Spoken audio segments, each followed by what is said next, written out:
Salut à tous, aujourd'hui je vais vous parler des différents types de plaquettes de frein, donc pour trottinette, avec frein hydraulique ou frein mécanique.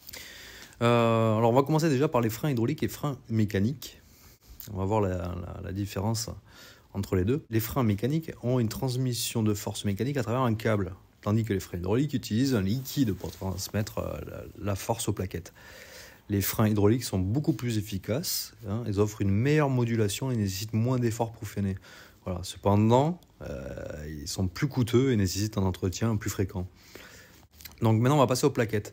Donc il y a plusieurs types de plaquettes. Il y a organique, semi-métallique, métallique, céramique. Alors les plaquettes de frein organiques, elles sont fabriquées à partir de matériaux non métalliques tels que la fibre de verre, la résine, le carbone et le Kevlar. Voilà, elles sont plus légères et elles offrent une meilleure sensation de freinage que les autres types de plaquettes.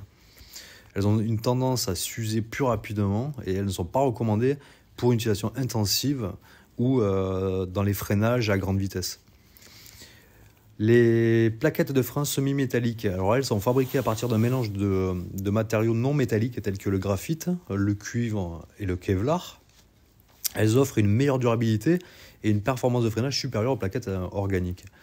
Elles sont idéales pour une utilisation régulière et elles conviennent aux trottinettes d'entrée de gamme, milieu de gamme. Alors, les plaquettes de frein céramique, elles, sont fabriquées à partir d'un matériau composite de céramique et de métal. Ces plaquettes, elles résistent à la chaleur et à l'usure, et elles offrent une performance de freinage supérieure à haute vitesse. Voilà, elles sont idéales pour les trottinettes de haute performance. Quant aux plaquettes de frein métalliques, qui sont fabriquées à partir de matériaux comme l'acier, la fonte, le laiton, voilà, ces plaquettes, elles sont très durables par contre, et elles offrent une excellente performance de freinage. Alors elles peuvent être bruyantes et aussi endommager les disques de frein. Voilà, elles conviennent aux utilisateurs qui utilisent leur trottinette de matière intensive ou, pour des trottinettes qui vont à grande vitesse. Donc là, on va voir les différentes plaquettes qu'on peut trouver sur les e-cross. Je pense, alors je ne suis pas un professionnel non plus, mais je pense qu'il y a deux modèles de plaquettes, donc celle de gauche et celle de droite, qui sont un peu différentes. Je pense que ça doit dépendre en fait de la forme du disque, de la taille du disque. Les plus courtes à gauche, c'est pour des petits disques, donc des disques d'origine, et pour les droites, avec des disques un peu plus larges, je pense. Voilà, donc c'est pas les mêmes formes, donc j'ai mis les cotes de façon que si vous devez les commander, vous puissiez les trouver assez facilement. Donc maintenant on va voir comment on enlève les plaquettes de frein sur les étriers. Donc là on voit bien que sur un étrier hydraulique, l'accès aux plaquettes est simple parce qu'il suffit de retirer l'agrafe et d'enlever les plaquettes pour les changer. Alors que sur un frein mécanique, il va falloir dévisser ici et en bas pour sortir l'étrier et pouvoir accéder au changement des plaquettes. Avant de passer au remplacement des plaquettes, il faut noter qu'on a une vis de réglage ici quand vous avez mis vos nouvelles plaquettes pour faire avancer ou reculer en fait. Bon là dans ce cas-là c'est pas un piston mais vos plaquettes de façon à ce que elles soient bien adaptées à votre disque. Voilà, il y a plein de réglages en fait à faire comme sur mes autres vidéos, mais on peut le faire aussi pour ajuster plus précisément à ce niveau-là. Donc une fois que vous avez démonté votre étrier, donc vous allez serrer comme sur la photo ici pour pousser la plaquette, ce qui va nous permettre en fait de pouvoir la sortir facilement à l'aide d'un tournevis. Vous le faites glisser, en fait elle est aimantée tout simplement, elle n'est pas tenue par des attaches ou quoi que ce soit, elle est juste aimantée sur la partie droite. Donc moi sur mon e-cross Pro, tu vois, j'ai ce modèle là. Par contre je sais qu'il peut y avoir un autre modèle, donc moi j'ai 2 points derrière, on le voit, il en existe aussi avec 4 points, donc avant de commander, vérifiez quand même la plaquette que vous avez sur votre e-cross.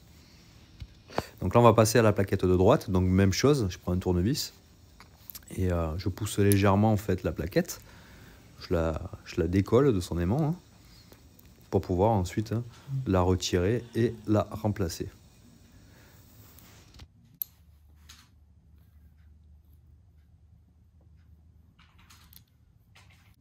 Bon, pour le remontage de vos nouvelles plaquettes, on fait la même chose à l'inverse, c'est-à-dire que je prends la plaquette, je pose la plaquette donc avec la tige vers le haut, hein, dans son encoche, Je la pousse de façon qu'elle s'aimante.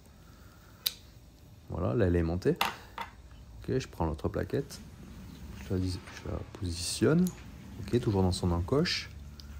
Hop, là elle est plaquée. Voilà. Maintenant, avec la clé hexagonale, je vais donner l'écart. Donc pensez à regarder où est votre écart d'origine. Voilà, ça vous permettra d'éviter de faire des réglages monter, démonter, etc. On arrive à la fin de cette vidéo. Donc j'espère que j'ai essayé d'être le plus explicite possible pour le remplacement de vos plaquettes si vous en avez besoin. Par contre, ce qui serait intéressant, c'est de partager vos retours sur les plaquettes que vous avez achetées, parce que je sais qu'il y a plein de variétés d'assemblage de matières. Et c'est pas évident à trouver la bonne plaquette qui fait pas du bruit quand on freine, qui freine suffisamment assez et pas trop quand on l'a shunté, la trottinette, etc. Donc ça serait intéressant d'avoir vos retours sur vos plaquettes si vous les avez changées. En termes de fiabilité, c'est vrai que je partirais moi pour des métalliques ou des céramiques. À bientôt pour une prochaine vidéo.